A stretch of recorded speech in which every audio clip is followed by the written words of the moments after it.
গোপন পাপের সাম্রাজ্যে আপনাকে স্বাগতম। আজকের ভিডিওতে কথা বলবো এমন এক অন্ধকার জগৎ নিয়ে, যেই অন্ধকার জগতে বিলিয়নিয়ার, রাজপরিবার, রাজনীতিবিদ, সেলিব্রিটি সবাই জড়িয়ে আছে একটি নামের সঙ্গে, জেফ্রি অ্যাপস্টিন। Jeffrey Epstein. এটা কোনো সিনেমা নয়, এটা কোনো কল্প কাহিনী নয়, এগুলো হলো অ্যাপস্টিন ফাইলস। জেফ্রি অ্যাপস্টিন একজন রহস্যময় ফিন্যান্সার। কোনো বড় কোম্পানি নেই, কোনো স্পষ্ট ব্যবসা নেই, তবুও তার সম্পদের পরিমাণ শত কোটি ডলার। নিজস্ব প্রাইভেট জেট ললিটা এক্সপ্রেস, নিজস্ব দ্বীপ লিটল সেন্ট জেমস আইল্যান্ড, যাকে স্থানীয়রা বলতো পেডোফাইল আইল্যান্ড। প্রশ্ন একটাই, এই টাকা এলো কোথা থেকে? উত্তর লুকিয়ে আছে অ্যাপস্টিন ফাইলসের পাতায় পাতায়। 14, 15, 16 বছরের মেয়েরা, যাদেরকে টাকার লোভ দেখিয়ে, মডেলিংয়ের স্বপ্ন দেখিয়ে, কখনো আবার সরাসরি অপহরণ করা হতো। অ্যাপস্টিনের প্রাসাদে ঢুকেই তারা বুঝতো এটা কোনো মেসাজ নয়, এটা একটা শিকারখানা। একজন ভুক্তভোগী বলেন, ওখানে আমরা মানুষ ছিলাম না, আমরা ছিলাম উপহার। অ্যাপস্টিন একা ছিল না, সে ছিল ক্ষমতাবানদের জন্য একজন দালাল।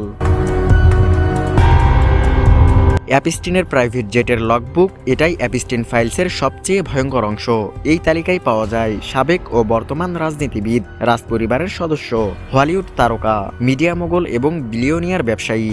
এই জঘন্য তালিকায় রয়েছে ভারতের বর্তমান প্রধানমন্ত্রী নরেন্দ্র মোদী, সাবেক মার্কিন president Barack Obama, George Bush, Bill Clinton, Joe Biden, বর্তমান মার্কিন যুক্তরাষ্ট্রের প্রেসিডেন্ট ডোনাল্ড ট্রাম্প তো আছেনই, billionaire Bill Gates, Elon Musk, যুক্তরাজ্যের যুবরাজ এন্ড্রু, ফুটবলার লিওনেল মেসি সহ বিশ্বের সব অপকর্মের হোতারা।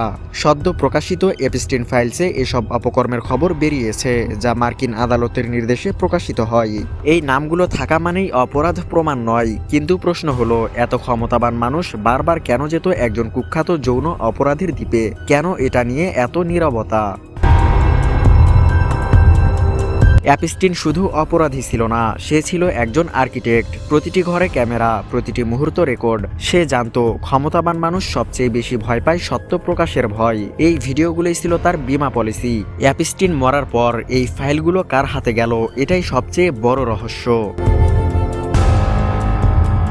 2019 সালে অবশেষে গ্রেফতার করা হয় অ্যাপস্টিনকে। বিশ্বজুড়ে আলোড়ন সৃষ্টি হয়। সাধারণ মানুষজন ভেবেছিল এবার সব বের হবে, কিন্তু তারপর এক রাত, এক সেল, একটা মৃতদেহ, সরকারি ভাষায় আত্মহত্যা। কিন্তু ক্যামেরা কাজ করেনি, গার্ড ঘুমিয়ে পড়েছিল।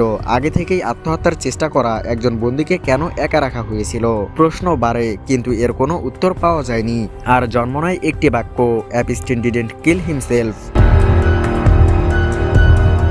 কিছু নথি প্রকাশ পেয়েছে, কিছু নাম এসেছে সামনে, কিন্তু অনেক ফাইল এখনো সিলগালা, গোপন, অদৃশ্য। কিন্তু তারা কারা? কারা চায় না সত্য বের হোক? কারা আজও ভয় পায় অ্যাপস্টিন ফাইলসের আলোতে? জেফ্রি অ্যাপস্টিন মারা গেছে, কিন্তু তার অপরাধ মারা যায়নি, তার নেটওয়ার্ক ভাঙেনি। আর সবচেয়ে ভয়ঙ্কর বিষয় হলো, এই দুনিয়ায় ক্ষমতা থাকলে অনেক সময় ন্যায় বিচারও চুপ করে থাকে। প্রশ্ন রয়ে যায়, অ্যাপস্টিন ফাইলস কি একদিন পুরোপুরি প্রকাশ পাবে, নাকি সত্য চিরকাল চাপা থাকবে ক্ষমতার নিচে? আপনি কি মনে করেন?